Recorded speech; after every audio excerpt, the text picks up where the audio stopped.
Hi, and welcome to the ADHD-Friendly podcast. I'm Patty Flinderman. I'm an ADHD coach and your host focusing on all things ADHD-friendly. This is season 2, episode 2, and it's the one where I'm going to be talking about a word of the year or a theme for the year. And so today I'm going to share the concept of a word for the year and how I use it to support myself in an ADHD-friendly way. So if you haven't heard of the concept of a word of the year, it's having a way to think about your goals for the year and use a word to help stay connected or pin down to them a little bit more easily. And there's lots of places to get some brainstorming ideas for word of the year. So I'm going to just hold up, if you're listening to this, I'm holding up a list that I pulled from the internet of just word of the year ideas. So if you Google ideas for word of the year, there's lots of resources out there. The one that I always say, if you feel an energetic connection to it, might be a good place to explore using that word. If a word for the year feels too heavy or like it's going to be difficult to stay focused on it for the entire year, maybe start playing with it with a word for the month or a word for the week or even a word for the day. But for today's purposes, I'm going to be focusing on a word for the year and how I've used it in the past and how I'm going to be using mine this year. So in the past, what I've done just to help pin down a word for the year is I like a list of words. And what I would do is take a list like the one that I found when I searched for word of the year ideas. And I'll print it out because, I like hard copies of things. And I'll just use a highlighter and I'll go through and I'll highlight words that I feel connected to in some way, just without judging them. I just go through and I pick out the words that I'm feeling some kind of a connection to. And then I take those words and I whiteboard them. So I literally go to my whiteboard and I write down those words on my whiteboard. And let's say I have 10 words. I then draw a line on my whiteboard and I allow myself to take 5 words to the next side. So I look at the words and I decide out of those 10, which 5 do I feel most connected to? And I continue whittling it down until I end with my word of the year. And last year, my word of the year was elevate. And once I picked the word that I was going to use for my theme for the year, I then look for visual ways to remind myself that that's my word for the year. So I found this little mountain that I made, and I put little words in it. So I said, boost self-awareness, reach higher, overcome resistance. So it was kind of, I'm just holding up a little image and I put tape on it, and I've had this stuck on my computer monitor this year. Another thing that helped me to think of my word elevate, so to lift up, to reach beyond where I am, I thought of one of my favorite Christmas shows, which is Dr. Seuss. I'm just showing a picture of what the part in the book and the show where he's holding up the sleigh. And that image just speaks to me in terms of elevate. That was the word in a picture. So that picture was also something I had on my computer this year.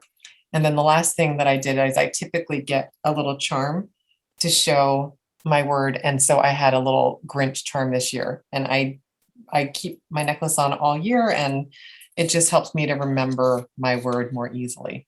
So those are just some ideas. When you pick a word of the year that resonates for you, how do you remember that word? And those were some examples of how I've remembered mine, at least in this last year. So for this year's word of the year, I didn't look at my list. I actually had a word that came up in I do a palm group, and last month, someone said the word, maybe like outsource would be a good focus. And it was just mentioned in passing, but it resonated so much for me. I felt like that's my word. That's my word for 2022, outsource. I'm going to focus on outsourcing, anything I can outsource all year. So I decided that 2022 is the year I would outsource anything I don't enjoy or I'm not good at, or that takes me away from my priorities, or anything that would create a little bit more ease in my life. I was going to outsource so that it would give me a bit more space and ease to do the things that are important to me. And once I decide my word, like I just shared with Elevate from last year, I start looking for ways to visually remember it. So I Googled, pictures for outsourcing and quotes for outsourcing. And a funny thing happened while I started looking for images and ways to keep myself connected to it throughout the year. And that's that all of the pictures and the words that I came across actually helped me to pick a different word because they all connected to time. Outsourcing is all about creating time to do the things that are important. And so I decided that my word for the year would be time instead of outsource, even though outsourcing would be a part of it, that the overall theme for the year, I'm going to focus on time.